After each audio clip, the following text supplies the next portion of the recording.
Good evening, मैं हूं doctor Mohit Saraogi and I am the director of iris IVF centre Saraogi hospital. And आज हम बात करने वाले हैं about a very interesting topic which is PRP in IVF treatment. PRP का फुल फॉर्म होता है प्लेटलेट रिच प्लाज्मा और मेडिकल साइंस में इसका उपयोग कई जगह किया गया है। नाउ ये होता क्या है कि ये ग्रोथ फैक्टर्स है जो हम अपने खुद के ब्लड से एक्सट्रैक्ट करते हैं और इसको जगह जगह इंजेक्ट किया जा सकता है और जहाँ पे हम इसको इंजेक्ट करते हैं ये रीजनरेशन का काम करता है, यानी वहाँ पे ब्लड सप्लाई बढ़ाते हैं, हीलिंग होता है और नए सेल्स का रीजनरेशन होता है।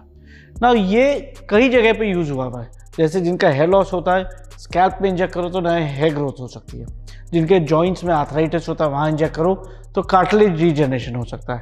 बट आईवीएफ में इसका बहुत इंटरेस्टिंग यूज़ है, ये यूट्रस के लाइनिंग के रीजनरेशन के लिए होता है, स्पेशली वो पेशेंट्स में जहाँ पे यूट्रस कमज़ोर है या लाइनिंग कमज़ोर है। ये ओवरी में भी इंजेक्ट किया जा सकता है और ये एग्स की स्ट्रेंथ बढ़ा सकता है, स्पेशली उन केसेस में जहाँ पे अंडे कम हो या अंडे कमज़ोर हो।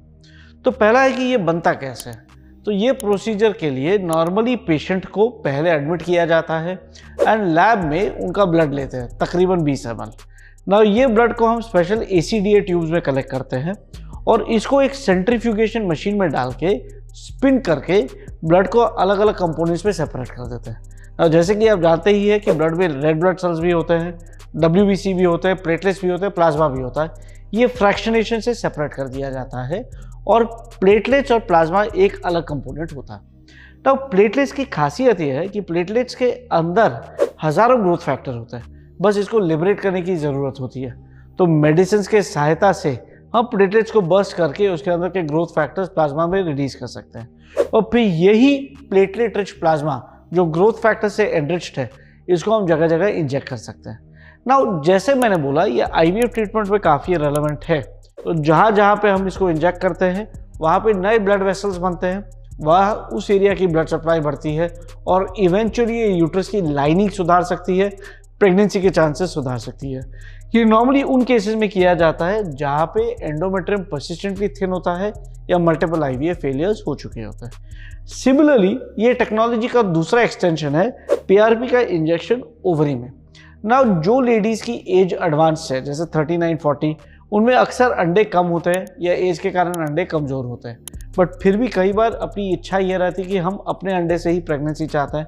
तो इनमें साइंस ये हमें ऑप्शन देती है कि हम एग की क्वांटिटी और क्वालिटी हल्का सा सुधार सकते हैं। तो इसमें यही पीआरपी बनाया जाता है और फिर इसको या तो सोनोग्राफी के सहायता से या नाभि से दूरबीन डाल के, जिसको कि लैप्रोस्कोपी बोलते हैं, उसके सहायता से ओवरी के सरफेस पे हम ये पीआरपी जगह जगह पे इंजेक्ट कर देते हैं। फिर इसका इफेक्ट हमें तकरीबन 1.5 से 2 महीने में दिखता है और फिर जब आईवीएफ साइकिल इसके बाद किया जाता है तो अक्सर अंडे ज़्यादा भी मिलते हैं और अंडे की क्वालिटी बेहतर भी मिलती है। ये प्रोसेस बिल्कुल सेफ है। पीआरपी क्योंकि खुद के ब्लड से बनाया जाता है तो इसमें कोई एलर्जिक रिएक्शन, क्रॉस रिएक्शन कुछ नहीं होता। प्लस ये प्रोसेस इकोनॉमिकल भी है क्योंकि ये ब्लड को सेंट्रीफ्यूगेशन करने में ज़्यादा एक्सपेंस नॉर्मली नहीं आता और इसके बेनिफिट्स अनेक हैं। तो जो केसेस में मल्टीपल इम्प्लांटेशन फेलियर हुआ या एग रिजर्व पुअर है, ऐसे कई सारे केसेस हैं जो ये ट्रीटमेंट की सहायता से प्रेगनेंसी प्राप्त कर चुके हैं। सो आई होप ये वीडियो आपको यूजफुल लगा हो। अगर पीआरपी को लेकर आपके कोई भी डाउट्स है तो कमेंट्स में ज़रूर डालें, हम उसका रिप्लाई करेंगे। एंड अगर ये वीडियो पसंद आया हो तो हमारे चैनल को ज़रूर सब्सक्राइब करिए। Thank you and have a good day.